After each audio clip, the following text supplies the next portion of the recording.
जिन लोगों को लगता है कि उनके घर के मंदिर में सिर्फ मूर्तियां हैं, तस्वीरें हैं, तो वो ये अनुभव जरूर सुने। हरे कृष्ण दोस्तों, मैं हूं अनुज शर्मा। आज जो अनुभव आपको बताने जा रहा हूं ये है रंजना भारद्वाज का। पंजाब लुधियाना की रहने वाली रंजना। बात है 29 सितंबर 2022 की। रंजना जी का जन्मदिन था। नवरात्रि के दिन थे। घर में तैयारियां चल रही थी इनके बेटे की शादी की। शादी थी 14 दिसंबर 2022 को। पंजाब और हरियाणा में जब भी शादियां होती हैं तो तैयारी बहुत पहले से शुरू हो जाती। वैसे भी शादी एक एक हफ्ता चलती। शॉपिंग तो तब से शुरू हो जाती है जब से शादी का निर्णय होता है। तो शादी की तैयारी भी चल रही थी, नवरात्रे भी थे। रंजना भारद्वाज बताती हैं कि इनके बेटे पारस जो हैं कनाडा में रहते हैं, जिनकी शादी थी, और ये भगवान के अनन्य भक्त है। पूरा परिवार भगवान का अनन्य भक्त। तो ये दुर्गा स्तुति सुन रही थी मोबाइल पर, क्योंकि काम में बहुत व्यस्त थी। तो इनको लगा कि स्तुति सुनते सुनते मैं अपने काम भी कर लूं। इनके घर पर हैं लड्डू गोपाल और बाल रूप में राधा रानी। तो लड्डू गोपाल और राधा रानी को ये हमेशा अपने पास रखती। कुछ भी काम कर रही हैं अपने सामने बिठाती, उनसे बतियाती रहती। तो इधर दुर्गा स्तुति सुन रही थी, इधर काम कर रही थी, और बीच बीच में लड्डू गोपाल और राधा रानी से बातें भी कर रही थी।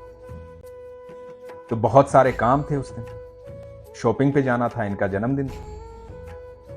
तो रंजना जी बताती हैं कि काम में बहुत व्यस्त होने के कारण इन्होंने ऐसे ही कान्हा से कहा कि कान्हा, तुम दोनों ऐसे ही मस्ती करते रहना, काम में हाथ कभी मत बटाना, मूर्ति बन के बैठे रहते हो, कुछ नहीं करते हो।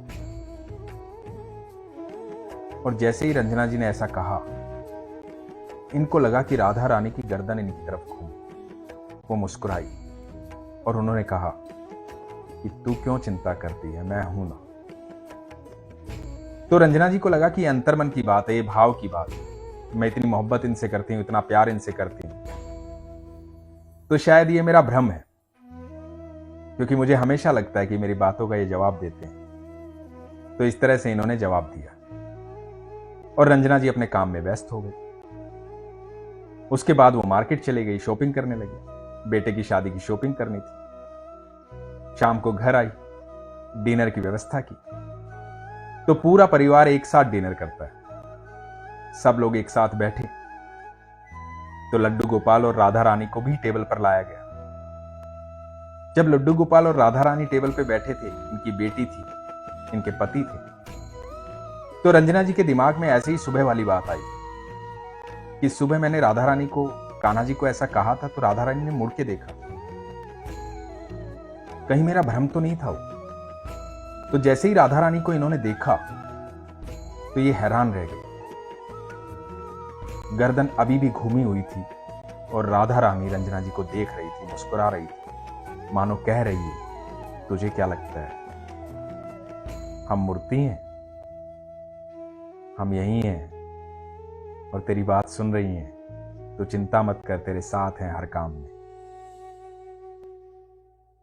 और ये देख करके रंजना जी ने अपने पति और बेटी को कहा कि देखो, मैं तुम्हें कुछ दिखाती हूं। जैसे ही रंजना जी ने अपने पति और बेटी को ऐसा कहा, तो पति और बेटी ने एक साथ कहा कि यही दिखा रही हो ना कि तुम्हारी राधा रानी तुम्हारी तरफ देख रही है, मुस्कुरा रही है। ये सुनकर रंजना जी रोने लगी, भाव विभोर हो गई। उनके लिए जीवन का सबसे शुभ दिन था। एक तो उनका जन्मदिन था, एक उनकी राधा रानी ने पहली बार उनको इस तरह से जवाब दिया था, उन्हें बताया था कि हम साक्षात यहां पर हैं, मूर्तियां नहीं हैं। तू प्यार करती है तो हम भी तुझे प्यार करते हैं। ये मोहब्बत है भगवान की भक्त से। रंजना जी स्तब्ध रह गई। ये दिन उनके लिए चमत्कारिक दिन था, अद्भुत दिन था। रंजना जी जब भाव विभोर हो गई, डिनर हो गया, उसके बाद रंजना जी ने कान्हा जी को और राधा रानी को शयन के लिए ले जाना था। तो शयन से पहले ये उन्हें दूध पिला, तो दूध पिलाने लगी। जब दूध पिलाने लगी तो राधा रानी को कहा कि राधा रानी, अब तो गर्दन सीधी कर लीजिए, अब तो सोने का समय है, नहीं तो गर्दन में बल आ जाएगा। इतने प्रेम से इन्होंने राधा रानी को कहा। उसके बाद ये राधा रानी को और कान्हा जी को नाइट ड्रेस पहनाती, रात्रि की पोशाक। रंजना जी बताती हैं कि जब रात्रि की पोशाक पहनाई तो राधा रानी की गर्दन सीधी हो गई, जैसे वो पहले रहते। ऐसा अनुभव इन्होंने जीवन में कभी भी नहीं किया। इन्हें खुशी ज्यादा इस बात की थी कि यह अनुभव इन्होंने अपने जन्मदिन पर किया। रंजना जी बताती हैं कि उसके बाद बेटे की शादी की तैयारियां चलने लगी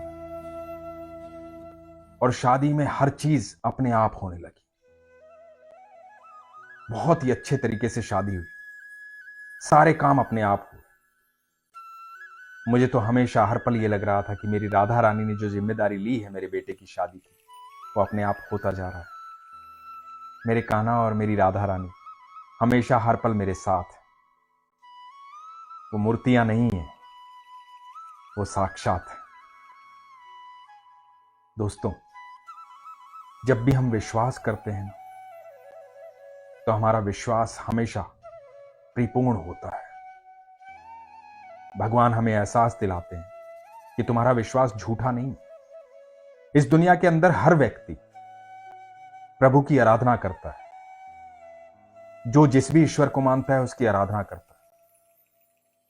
सबके घर में मंदिर है, सबके घर में पूजा स्थल। आप यकीन मानना, जो आप दिन भर में 10 मिनट, 5 मिनट, आधा घंटा, 15 मिनट, जितना भी समय आप अपने घर के मंदिर में पूजा करते हैं, उनसे बातें करते हैं, अपनी इच्छा उनके सामने रखते हैं, अपने भाव उनके सामने रखते हैं, तो वो व्यर्थ नहीं है। वो ऐसा नहीं है कि वो मूर्तियां रखी हुई हैं, वो तस्वीरें रखी हुई हैं। वो ईश्वर हैं, वो ऊर्जा है, तभी आप वो 10 मिनट, 5 मिनट, 15 मिनट, आधा घंटा उनसे बैठ करके बात कर पाते हैं।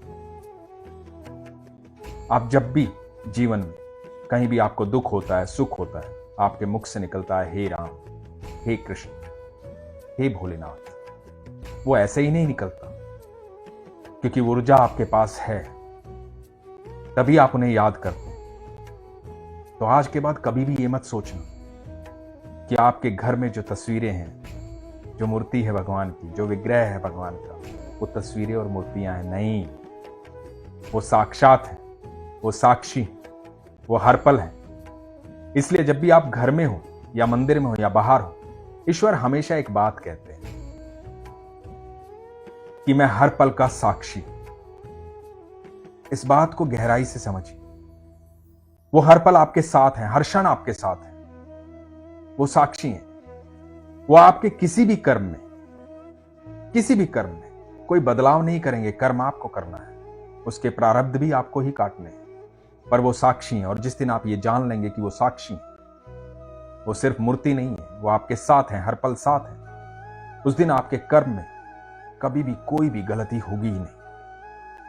आपके कर्म सदैव अच्छे होंगे, और जब कर्म सदैव अच्छे होंगे तो फल भी अच्छा आएगा।